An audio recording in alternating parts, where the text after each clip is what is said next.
It takes us a long time, many of us more than others, to come up out of the darkness of our feelings of unworthiness, of unlovableness, of allowing that liquidity to happen, of feeling safe to be in the presence of love.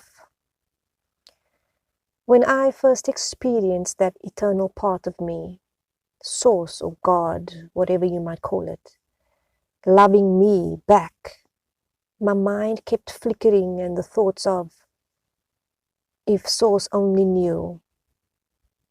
And then I realized that that part of me did know, that Source did know, that God did know, and that that eternal part of me still loved me as I am.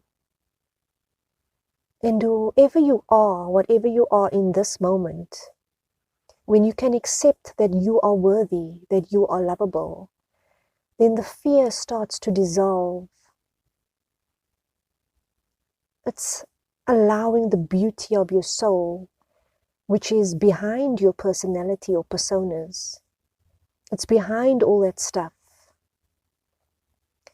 Just another radiant bit of light, your soul.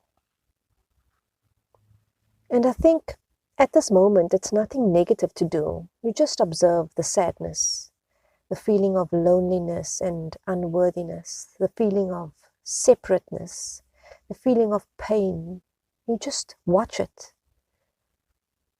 and allow it. Don't get too fierce about it, and don't feel too deprived about it, and don't wallow in the self-pity of it. Just notice it. It's just another passing thought, just another place your mind is grabbing. It's all the mind, you realize that. The only thing you're stuck in is not even history or experience. It's just mind. It's a model you have of who you think you are and who you think everyone else is. That's all it is. That's exactly what's causing your suffering at this moment.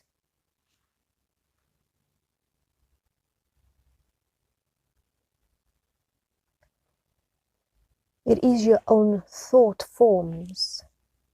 And you're clinging to them and saying, this is real. It's like somebody who sees a rope and they think it's a snake and they get frightened. And then somebody says, it's just a rope. And then suddenly they're not frightened anymore. And it's as simple as that. It really is the mind, or in the mind. And that's finally why you're driven to then quiet the mind. Because you see how your personality is really just a series of thoughts that you keep investing in, keep cycling around. Like the very first moments you felt the unworthiness, or the sadness, or the loneliness, or the emptiness of, or the pain. That started a whole loop of, oh, this is like I've always felt in the past, and you started to build this whole storyline over again. And it's at that moment that you must realize it's just sadness. It comes and it goes. Because in actuality, if you scratch the surface, you will find some residual unworthiness from just having grown up on this planet, on this earth. The personality itself is rooted in fear and vulnerability. For most of us, it's buried so deeply it feels as if we can never get a hold of it. So then, how can we love ourselves? Rather than asking how can we love ourselves, let's rather ask, how can we accept ourselves? Because during the earlier times of socialization, when our parents were working towards socializing us, we are then sometimes made to feel that certain natural parts of being or natural ways of who we are were negative or unacceptable. And so we then become conditioned in a way where we begin to look to the world and ask, am I okay? Is this okay? Is this acceptable? Is this bad? Basically looking to the world for feedback on whether or not you are good enough or worthy enough.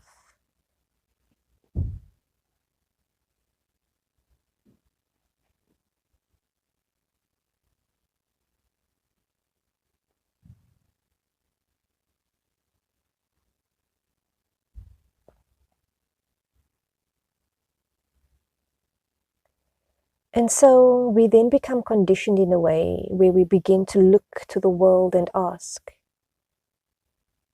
if we are okay, if we are lovable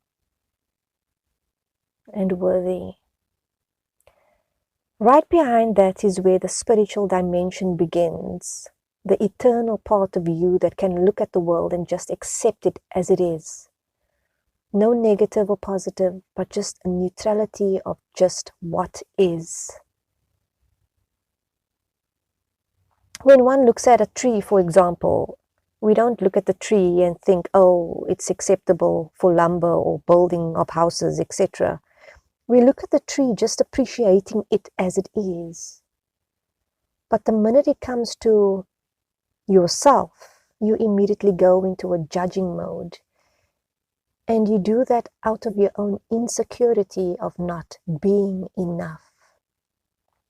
Begin seeing yourself as the eternal being that you are.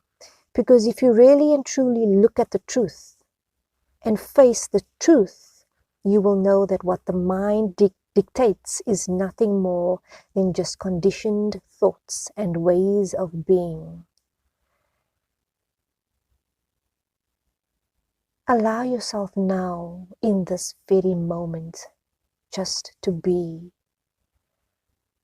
In this very moment, accepting wholly and completely yourself just as you are.